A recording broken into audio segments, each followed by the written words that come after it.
Pemirsa, terima kasih Anda masih di iNews Malam bersama dengan saya Camar Haenda. Seorang pemuda disabilitas ini menjadi tersangka pemerkosaan mahasiswa oleh Polda Nusa Tenggara Barat. Agus mengklarifikasi kondisi fisiknya tidak memungkinkan untuk melakukan tindak asusila tersebut.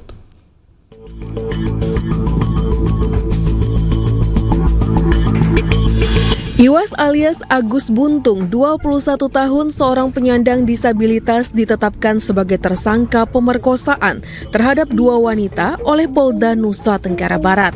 Menurut polisi, peristiwa terjadi di sebuah homestay di Mataram. Agus yang bertemu korban di teras Udayana mengajak korban ke lokasi kejadian hingga akhirnya korban diperkosa. Oleh polisi, Agus dijerat Undang-Undang Tindak Pidana Kekerasan Seksual dalam Pasal 6 Undang-Undang TPKS. Polisi berdalih penetapan Agus sebagai tersangka sudah sesuai prosedur. Sementara Agus mengaku tindakan asusila tersebut tidak mungkin dilakukan dengan keterbatasan kondisi fisiknya. Kita sudah melakukan serangkaian kegiatan pemeriksaan saksi-saksi. Kita juga sudah menghadirkan ahli yang kemudian berdasarkan kesaksian ahli tersebutlah kita meningkatkan status yang bersangkutan dari saksi menjadi tersangka. Modusnya apa, Bu? Tadi saya sampaikan sebagaimana unsur pasalnya bahwa dia menggerakkan seseorang untuk mau melakukan suatu tindakan yang dia kendaki sehingga orang kemudian tergerak. Karena kemudian ada unsur menekan suatu kondisi yang kemudian merasa takut sehingga tidak bisa kuasa untuk menolak keinginan yang bersangkutan. Separuh hidupnya Agus bergantung kepada ibu kandungnya sendiri. Atas penetapan dirinya sebagai tersangka, Agus keberatan dan meminta keadilan kepada Presiden Prabowo Subianto. Sebelumnya melalui video, Agus membela dirinya dengan mengadukan salah satu akun Instagram ke Ditreskrim Polda NTB atas dugaan pencemaran nama baik melalui media sosial. Dari Mataram, Nusa Tenggara Barat, Hari Kasidi, iNews melaporkan. Polda Jawa Tengah masih menyelidiki kasus tewasnya pelajar SMK yang diduga ditembak anggota Polrestabes Semarang.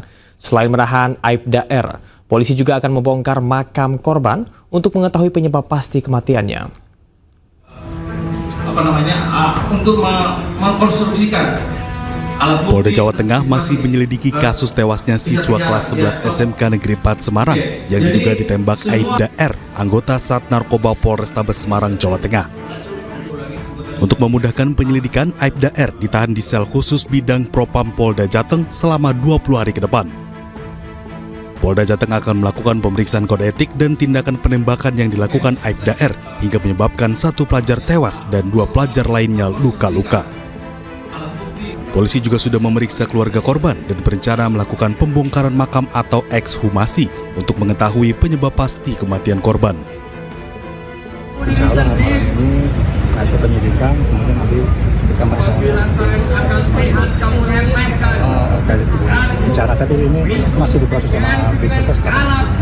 Keluarga sudah dibongkar makam. Ya? Kapan berencana ekshumasi? Lagi di proses itu. Kapan? Paling cepat? Melihat kecepatan dari informasi dari dokter. Sebelumnya, seorang pelajar berusia 17 tahun siswa SMK Negeri 4 Semarang, Jawa Tengah tewas akibat tertembak peluru di bagian pinggang Minggu dini hari lalu.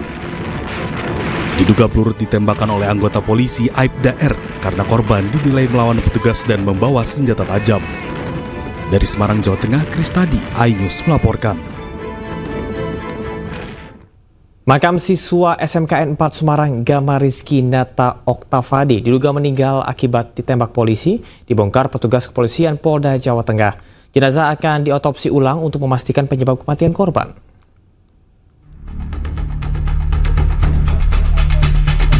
Jenazah Gama Rizky Nata Oktavandi, siswa SMKN 4 Semarang yang diduga meninggal akibat ditembak polisi pada Jumat siang dilakukan otopsi ulang. Makam siswa berbakat juara Paskibra ini dibongkar aparat kepolisian Polda Jawa Tengah untuk proses penyelidikan. Untuk menjaga keamanan dan kelancaran, proses pembongkaran makam yang berada di Desa Bangunrejo, Kecamatan Karangbalang, Sragen, dijaga ketat petugas kepolisian. Garis polisi dibentang hampir di seluruh area makam untuk membatasi warga yang berdatangan melihat jalannya otopsi. Menurut keluarga korban, pihaknya mengizinkan polisi melakukan pembongkaran makam kembali untuk mengetahui secara pasti apa penyebab kematian korban.